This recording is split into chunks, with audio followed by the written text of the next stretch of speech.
help. Thank you. Thank you, Ted. Well, each and every one of you could speak to an aspect of how do we pause and be in the moment and honor. At Crescent Cove, we so often talk about honoring lives, and that's what we're all about, is honoring lives. And you hear that in everything you've heard today.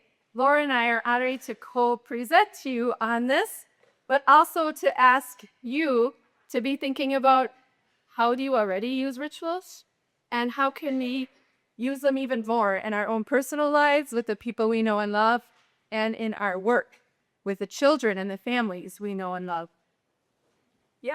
Yeah, so I'm Laura. I'm one of the social workers at Crescent Cove. Okay. Just not my forte, but I'm here for it. So here, shoot. But rituals, I love, and I could talk to you all day about rituals. So just a little bit, I am a mom. I have 4 kids at home.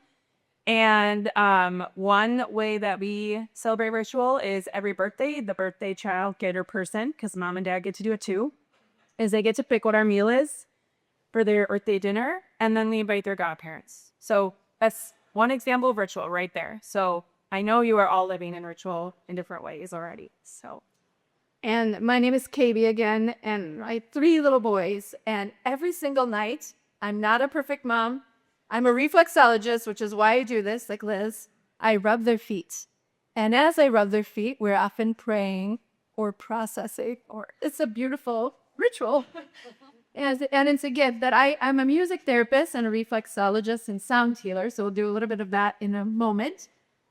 So a lot of my time as a music therapist was in ritual, writing songs about the suffering and the experience that somebody's having. And a little girl who wrote about the angels she saw in her room and wanted a way to tell her clinical team that she was done with chemotherapy and they were calling her home. And through her song, everyone lined her bedroom as we sang it together. They heard her loud and clear. There's just many ways that we can communicate and be together, be understood through rituals. And I think of what Catherine has on her necklace is like a labyrinth or a spiral. We think also sometimes of rituals like you're going in order to come out. And we sometimes are even transformed in the experience of ritual. And what Dr. Linderman said about showing up.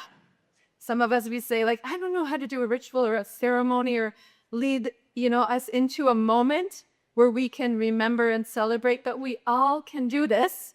And it's really offering then a bearing witness to suffering or to joy. And we talk often at Crescent Cove about both, and joy and sorrow. And ritual brings a practice where that is honored. The sadness, the grief, and also the beauty and the joy. Every single day we use rituals, as we just mentioned, in our own lives. And it's about making moments count that we talk about also often at Crescent Cove. It creates an opportunity for us to slow down. We talk about our symposium being almost like a ritual. It's an emotional, spiritual aspect of care for children and families that we're often talking about. There's more clinical aspects too that we talked about today. But also physiologically, in the midst of a ritual, literally our physiology shifts and changes. Our nervous system moves out of the fight or flight into the calm, rest, and digest. And resets. We're better able to remember. Oftentimes we hear families saying, I don't even remember the last 4 years. Danelle taught us, I've been living in a marathon, constantly running, rushing, in a hurry, uncertain, feeling isolated, disconnected. How can we shift that? And sometimes in ritual, that can be shifted entirely. When our body is calm, we can remember, and our cup can be filled. I'll just go to the next slide. I shared in being at Very Special Kids, the Children's Hospice back in Australia. They spoke.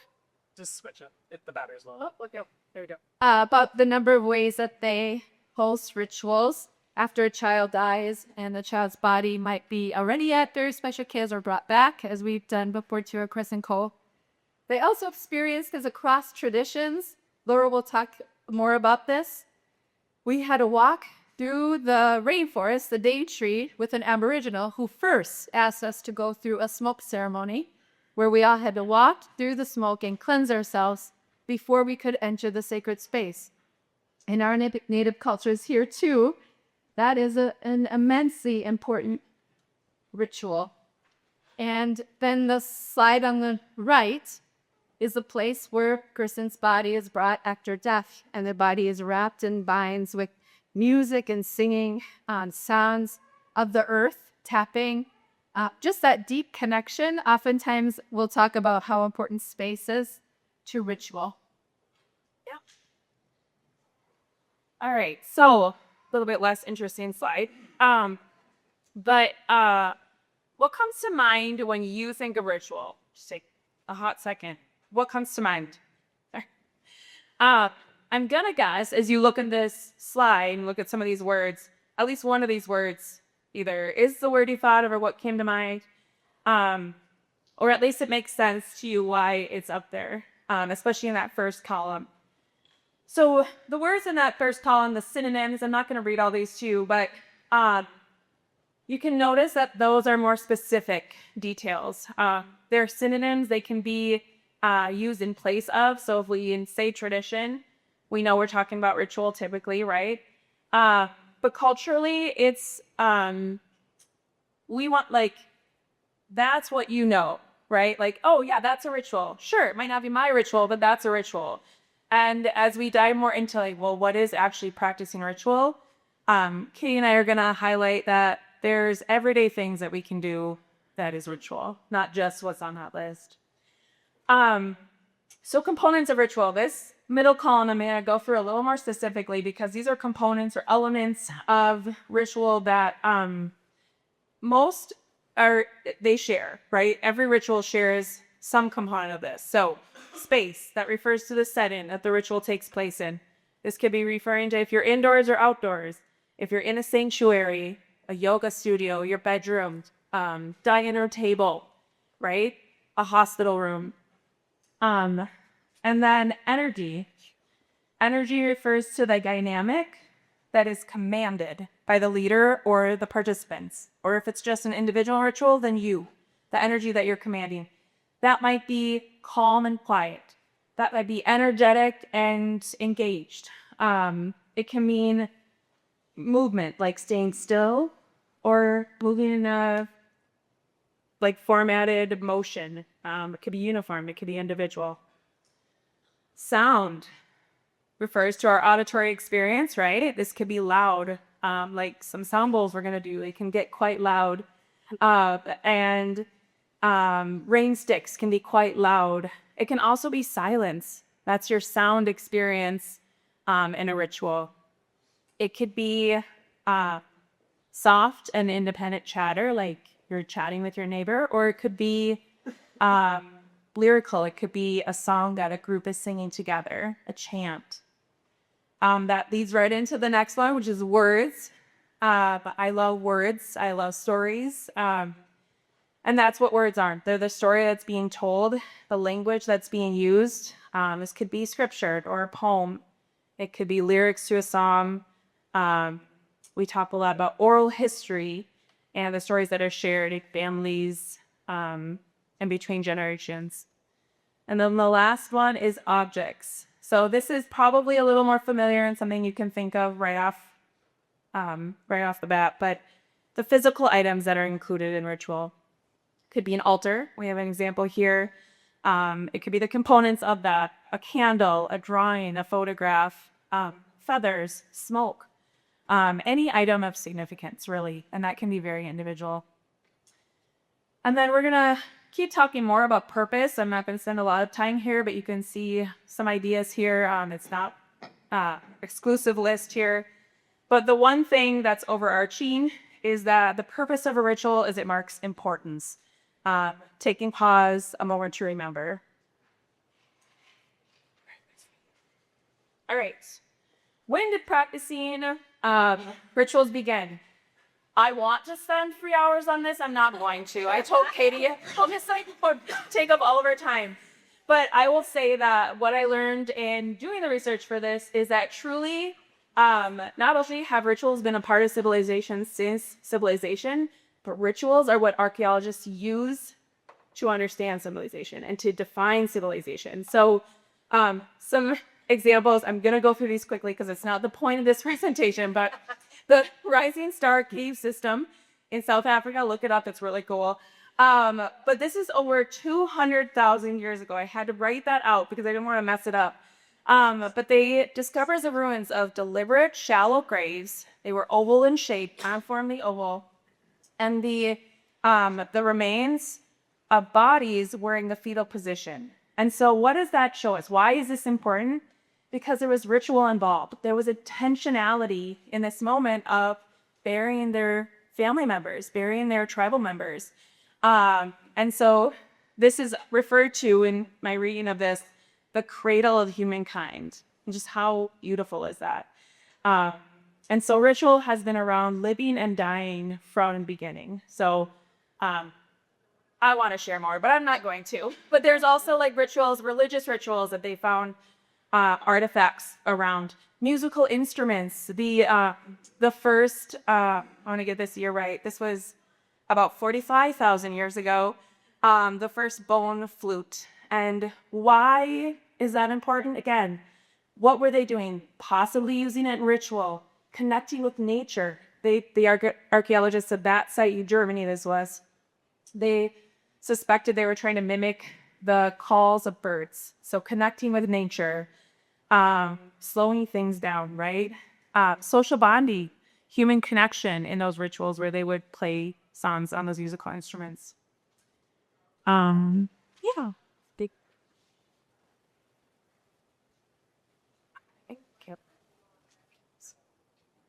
I don't know if you go in here though, but evolution of meaning. So over the existence of civilizations, humans have used ritual for different purposes. So some speculation, yes, but in those early times, it was maybe focused more on survival, right? If we come together and we have a common mission, we can stay safe, right? At the base, we all want safety, right? And so when they would gather, I have a picture here in a cave with fire, with light, right? With life-giving light, stories on the walls. That's another thing is pigment is our first understanding of language and how that comes into ritual, right? These components of ritual are all there in different ways. And telling stories of how we survived this famine, right? And sharing that on generation to generation, it promotes survival. And that's all done around ritual. Celebrating and marking important events, right? What's the last party you went to? A wedding, a graduation party, right? We're entering graduation season. It's real, right? We're marking these important life developmental milestones and changes in social status, right? Like that wedding piece is that. Social cohesion is another way to talk about that collective survival. And then now, in our more modern age, ritual is tied to reducing anxiety. So it has the high, like Katie mentioned, that physiological, psychological benefit of ritual.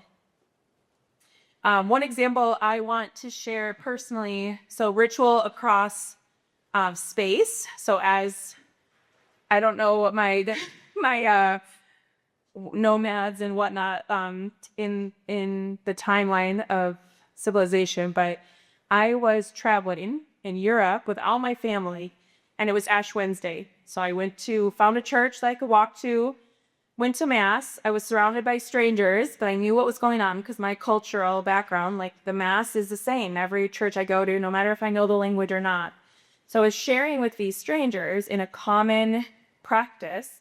And then also I could share pictures with my kids and be like, look, mom went to this church.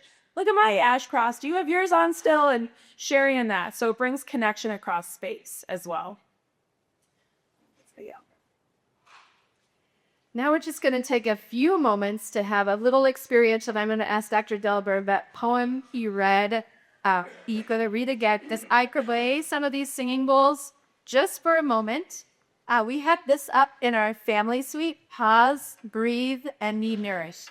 And we have ever since we opened at Crescent Cove, and it's a reminder for all of us. I look at it a lot of times when I'm at Crescent Cove to pause, breathe, and be nourished, because in our space with one another, we can do that simple practice of breath. And so if you want to take a moment, if you want to close your eyes, if you want to, I just had a whiff of the rose next to Jenny. I was like, wow, that also is its own experience, sort of that thinking of how our senses are tapped, how when we smell something, when we feel something, we'll talk about the altar later. But if you'd like to do that, as you take a deep breath and smell the flowers literally, and also soak in the sound and the vibration. So I'll just play for a few moments as you take a deep breath. If you'd like to close your eyes and go inward, feeling, imagining kind of that spiral for a few moments and then coming back out. And Dr. Delbert will read the poem. And I'm going to read the full version of this, which is even better.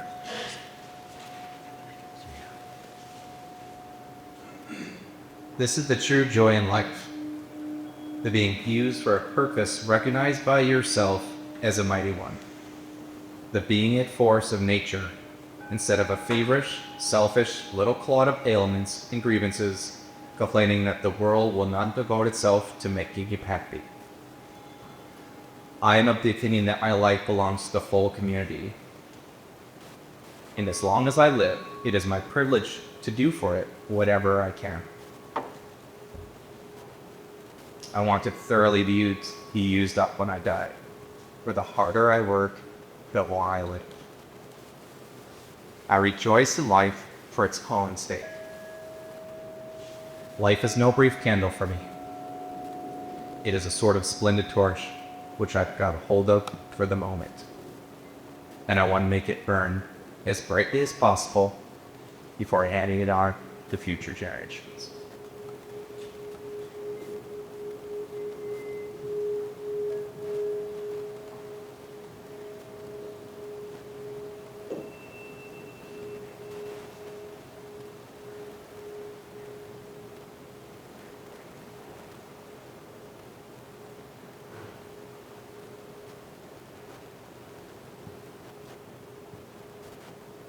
Taking a couple nice last deeper breaths.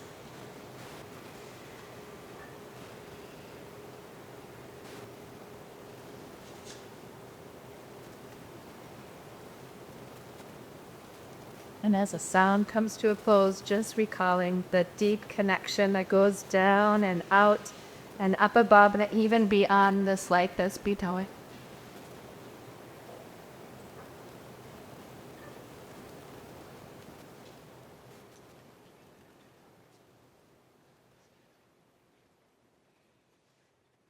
Thank you for being willing to take a moment as you just feel like you're unwinding back out and returning to this beautiful space, this remembering that across generations, across decades, we have the ability now, today, in this moment, to celebrate, to remember, to be together, and to create bonds that are here and beyond this life through participating in rituals.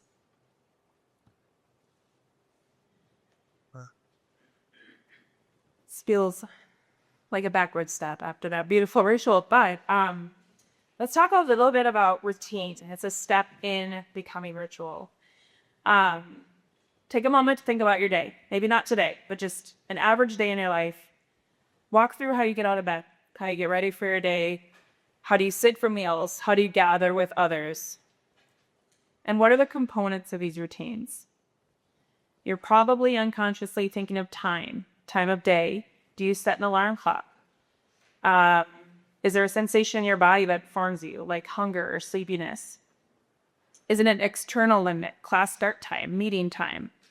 If you report to work, the kids get home from school, I have to be home, the bus is here. Space. Where does this routine take place? I get into my car, I take a deep breath. I leave work at work, I leave home at home, whatever it might be, right? What people are a part of your routine? Yourself, your family members, different providers, clients, coworkers, friends. And what objects are a part of that routine? Your meals, your clothing, if you're a religious artifact, a Bible or a rosary, journaling, And then what actions? What are your movements as you go through your day? What is ritual? What is routine?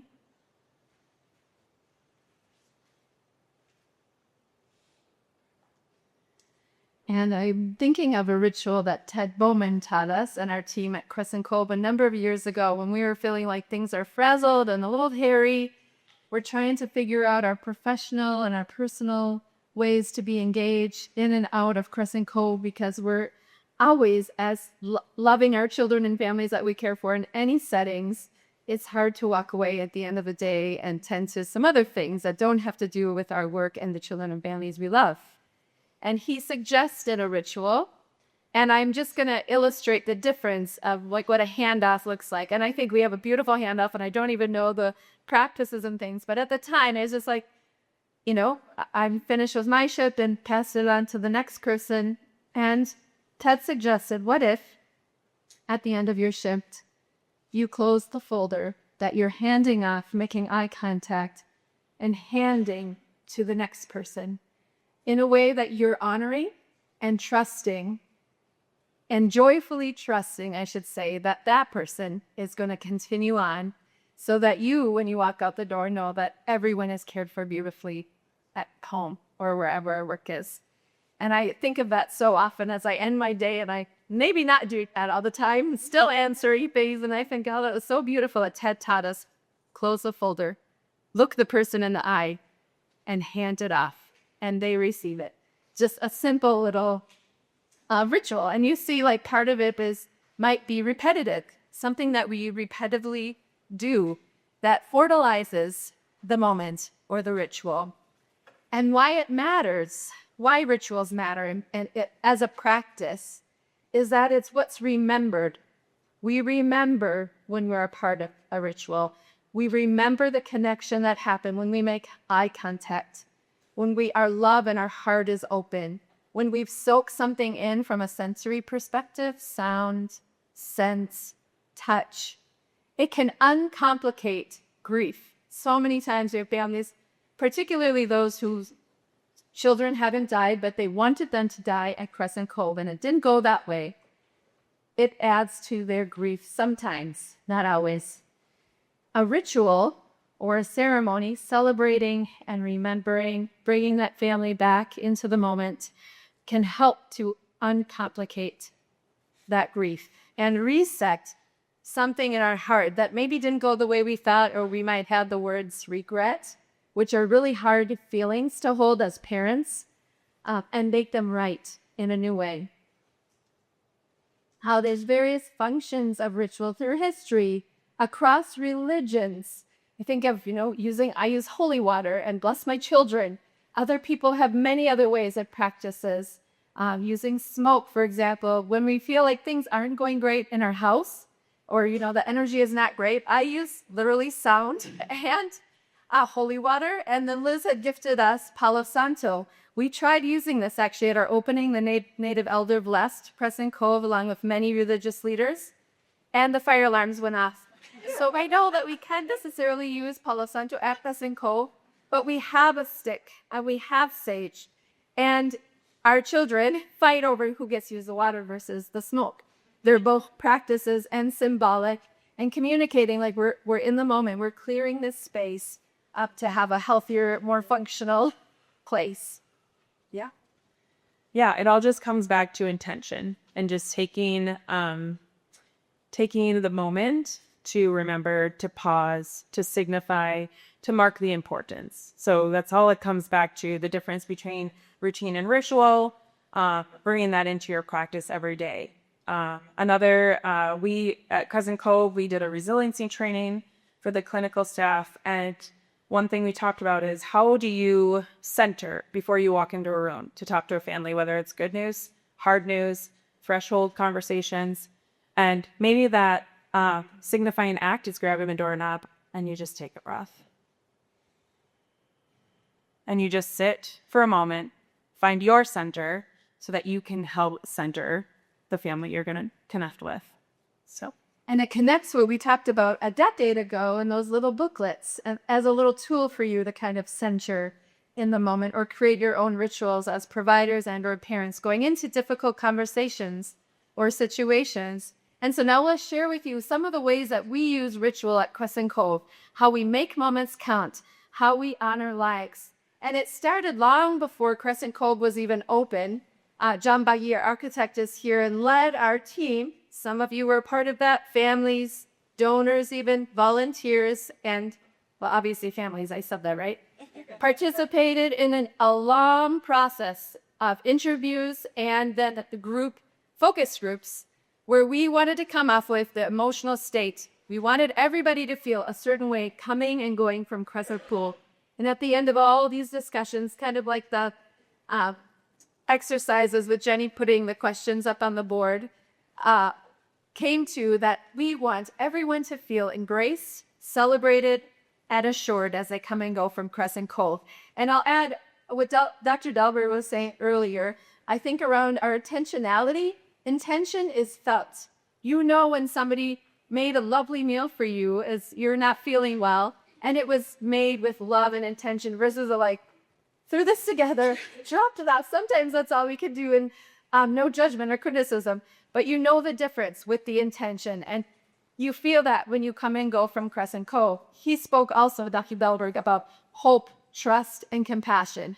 I think that just ties so beautifully into feeling embraced, celebrated, and assured. And now we'll talk about the rituals related to palliative care, respite, and end-of-life care at Crescent Cove. Yeah. So one thing, when we have the slides up here about staff members, at Crescent Cove, we have a few staff members that aren't maybe clinical staff they're very specific to Crescent Cove, which we are very proud of. But our house manager and our food program manager and our experience coordinator, they're at that table. You can chat with them if you want to know what that means. But I bring that up because running our home that Crescent Cove is in, that's part of our ritual, and we care about that space, right? And our experience coordinator is planning activities that are meaningful to the children that are in our home and the families that come to our home, and that intentional meal preparation and having meals so that when they walk in the door with that training full of gear for their child to stay with us for 2 days, we didn't eat breakfast. Don't worry. We know what's over the lunch hour. We have a meal for you. And so that's all part of that, just making that moment thoughtful and intentional. So how do we bring ritual into palliative care? Well, we talked about those routines, right? So many of our medically complex children, they thrive on routine. Parents thrive on routine, right? When we're at baseline, when our children are at baseline, our families are at baseline, they are following a routine, and they have critiqued and micro changed that routine millions of times to make baseline stay baseline for their children. And so our care coordinator, panel social workers, we chat with the family. We're asking questions like, what are your child's favorite things? We're not only talking about the color purple. We do want to know what their favorite color is, but it's also, what is their favorite song? What is their favorite character, right? What superhero are they into right now? Do you have a favorite PCA that is more like a family member? We want to know their name so we can talk about them with your child. Or if they hit their name on their talking device, we know who they're talking about. That's important. All of those questions, that's about ritual. It's about routine. They love dancing. Awesome. We can have a dance party. They love getting messy. Great. We have sensory play. Let's do this. This is what we want to know. What comforts your child? Rocking, swinging, awesome swing setups at our inside and outside at Crescent Cove. It's a favorite. An Elmo step feet. Rover was part of our presentation earlier. We got Elmo. We'll make sure Elmo is nearby. What is your child's schedule, routine? Of course, we need to know that for their affairs, but we also want to know, first you read a book, then you put on pajamas, then you rock for 45 minutes. The same song, Baby Beluga, playing over and over again? Yeah, we got you. We'll do that also, right? So that is the routine we care about. Can we bring into our care at Crescent Cove? How do you navigate non-preferred cares? That's a tough one, right? Well, when we're venting a G-tube, we put on Miss Rachel, and we make sure he has a fidget in both hands. Comfort and distraction. That's ritual right there. Oral care is the least favorite care of the day. Okay, what do you do to get through it? Well, this is our made-up teeth brushing song. Here are the lyrics. This is the tune. And let her hold her hands under running water, right? And I do that simple. Great. That's your routine. That's your ritual. We can do that too. For ritual and respite care, it's not much different, right? We're asking the same question. We're bringing those same things in. But I will say, we also get to celebrate those milestones with our families in a special way.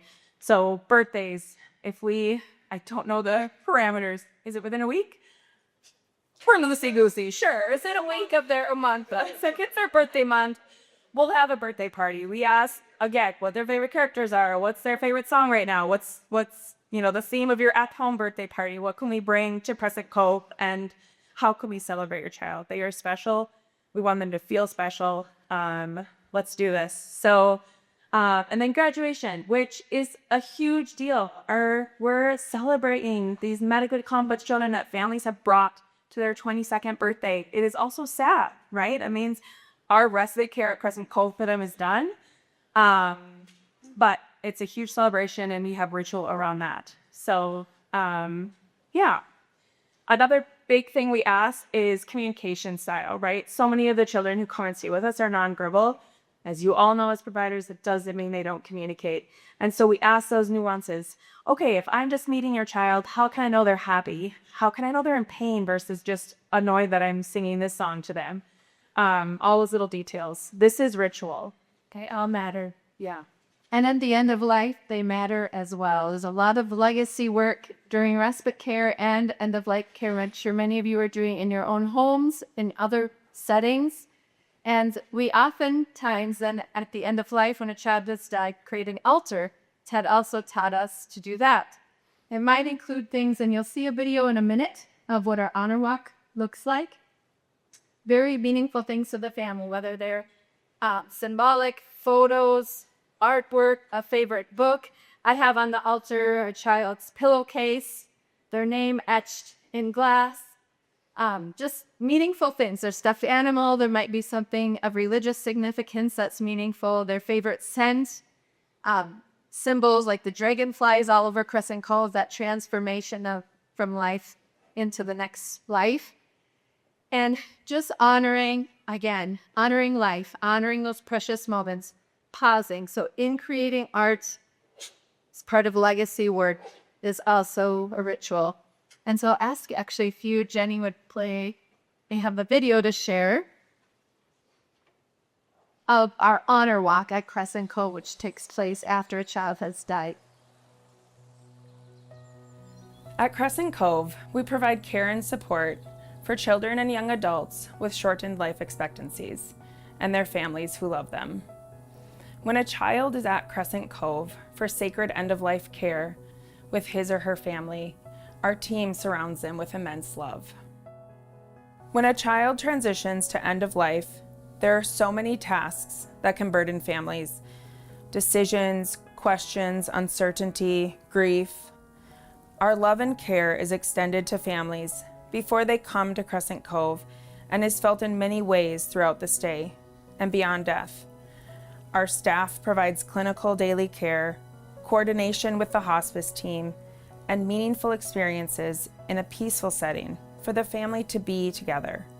The parents get to be parents, the siblings get to be siblings, the child gets to be a child.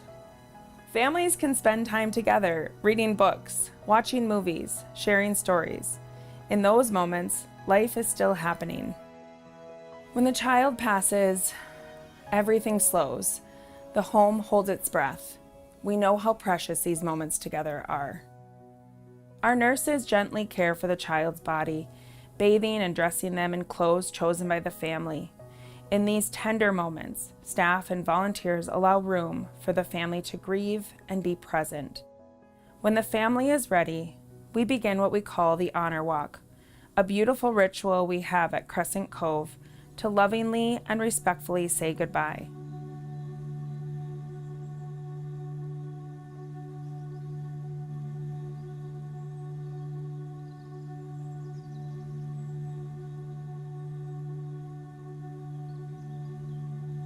Staff place twinkle lights along the floor, lining the hallway from the child's bedroom to the front door. Everyone in the home pauses what they are doing to honor the family's loss. Some parents carry their child. Sometimes siblings walk beside them.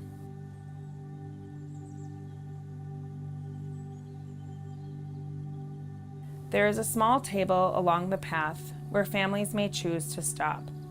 They take in pieces of the child's story, a family photograph, a drawing made during their stay, a legacy project created together, a favorite stuffed animal.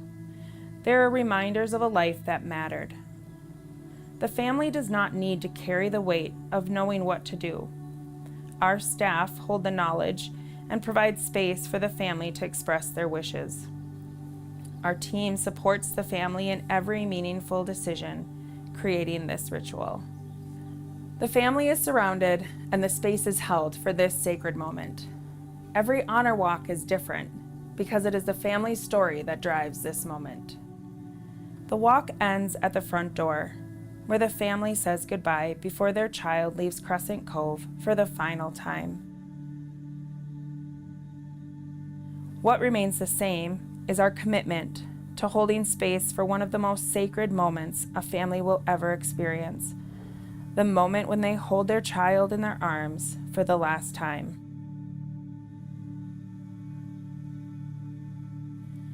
At Crescent Cove, we believe this moment matters, and it deserves to be surrounded by gentleness, dignity, and love.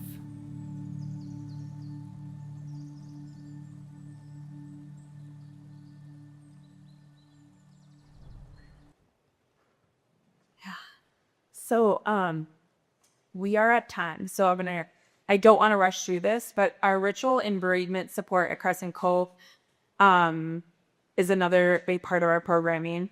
And Carrie actually shouted out, to the work that Pam has done in creating that over the years, which is amazing. Our other social worker here. But our annual remembrance event is our, kind of most outward ritual way of doing that. And, I'm not going to read this off, but I want to also share a little bit more about, so the things we prioritize there are listed here. Community, we just added sharing a meal together this last year, being in nature outside, music, all those components of ritual we bring into that remembrance event. We invite anyone who, like our OG families, whose children cast before the building of our home the opening of our home, sorry. But yes, and then also bereavement support includes those cards home, the angel bursary cards of "We're thinking of you." There's an Wico sun catcher dragonfly that we send. There's 1 month, 6 month, 12-month condolence letters that are sent. A wind chime on their anniversary of death.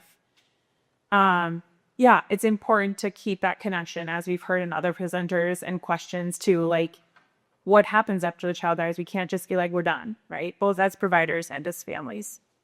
And we're honored to have Ted Goldman, who often leads us in a small ceremony and ritual at the Remembrance Gathering with poems that are sometimes written by our bereaved parents or readings that other parents have contributed to. Is really beautiful and sacred.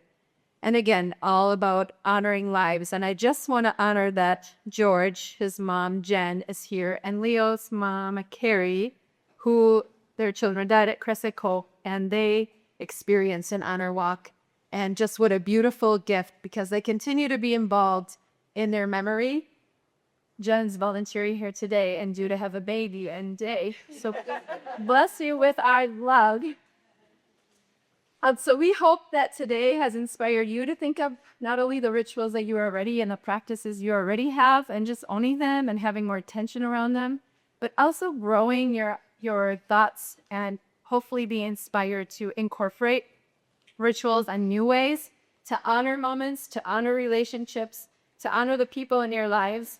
And in close, I want to invite Erica Wells, one of our nurses, as part of she'll share, but I think it's just a beautiful honoring again.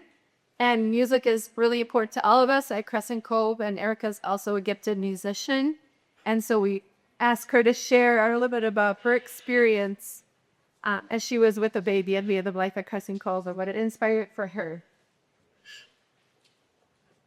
So today I'm going to share with you a song that I wrote. We're just going to play the recording because it's not ready to be performed live. But I wrote this song. It's called A Salmon Sunset after my experience providing end-of-life care for a baby at Crescent Cove. I had spent 6 days with this baby and his family over the course of their time with us, so naturally had grown quite close to them. End-of-life care is such a sacred time full of marking moments, and my time with this baby is something that I'll never forget. We spent much of our time outside, surrounded by nature, noticing the little things. One of these things, just days before he died, was a salmon-colored sunset, which was actually significant because salmon was deemed his favorite color during his intake process, kind of like what Laura talked about. We asked their favorite color, and his parents said, well, he's 7 months old. He doesn't have a favorite color, but we'll say it's salmon because he's wearing a salmon-colored shirt. But that became a staple of many of the legacy artwork pieces that we made with him. Almost every evening while Mom and Dad ate dinner, I would sneak away with him for some quiet time together. It became somewhat of a routine and some of my fondest moments with him, as I would use that time to speak my own personal peace and encouragement to him. It's almost poetic that his final moments were in my arms during one of those quiet times looking out at the lake behind Crescent Cove. Moments after he died, the most brilliant salmon-colored sunset painted the sky. This song depicts those quiet moments that I had with him and attempts to portray the sweet and sacred tension surrounding end-of-life care.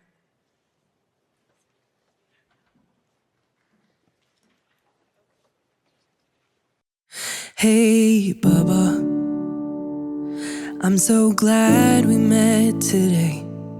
It only took about a minute for you to steal my heart away. Hey, Bubba, I want this place to feel like home. You won't be here long, but one thing's sure, you'll never be alone. We'll walk this road together, hand in hand.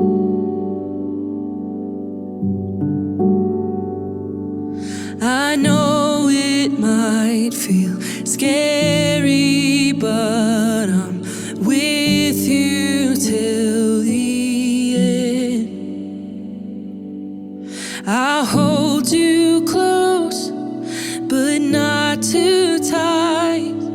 I know one day you'll know it's time, and off into that salmon sunset you'll set sail and finally be free.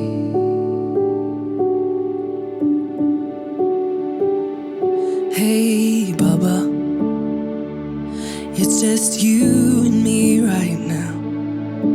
I whisper 'cause it's special, but there's no one else around.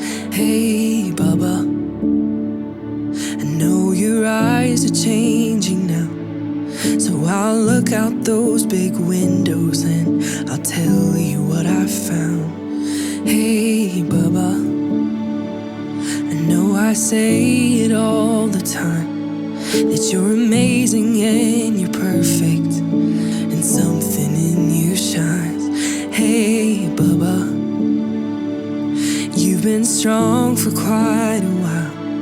I just wanted you to know that it's okay to say goodbye.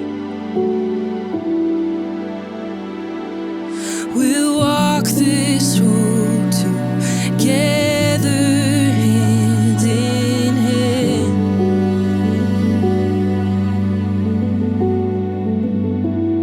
I know it might feel scary, but I'm with you till the end.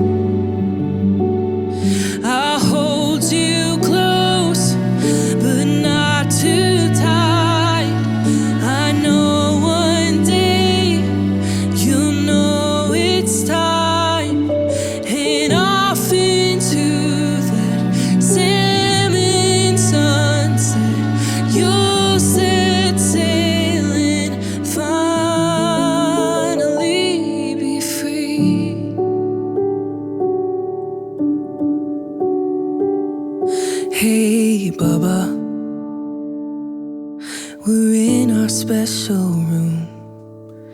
Mom and Dad are eating, so for now it's just us two. Hey, Bubba, you're in my favorite spot right now.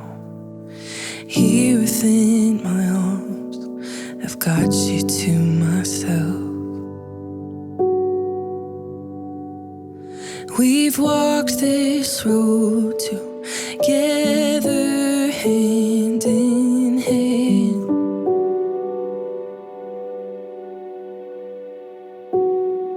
You've been so brave and fought the best you can.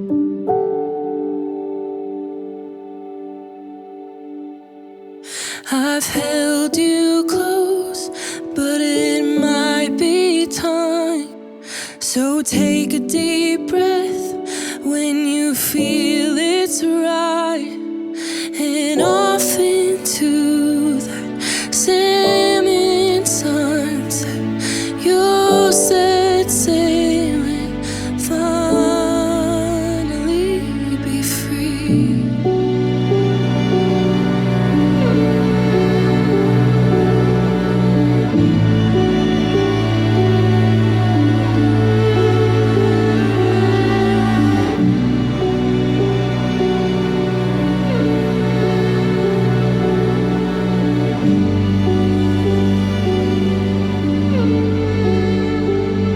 Hey, Bubba, you've been gone for a little while. When I see a salmon sunset, I can't help but give a smile. Hey, Bubba, you're in the magic all around. I feel you in the morning breeze and when the sun goes down.